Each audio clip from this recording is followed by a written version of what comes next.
நீதிமொழிகள் 3ஆம் அதிகாரம் 5வது இறைவார்த்தை. முழு மனத்தோடு ஆண்டவரை நம்பு, உன் சொந்த அறிவாற்றலை சார்ந்து நில்லாதே. என் அன்புக்குரிய சகோதர சகோதரிகளே, அழகான ஆலோசனை.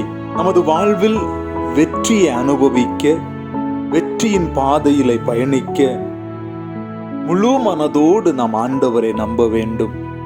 நமது சொந்த அறிவாற்றலை சார்ந்து நிற்கும் பொழுது பல இடங்களில் தடுமாறுகிறோம், பல இடங்களில் தோல்விகளை சந்திக்கிறோம்.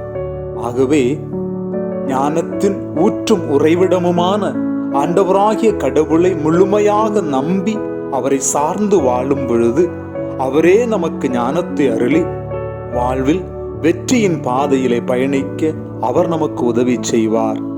ஆமென்.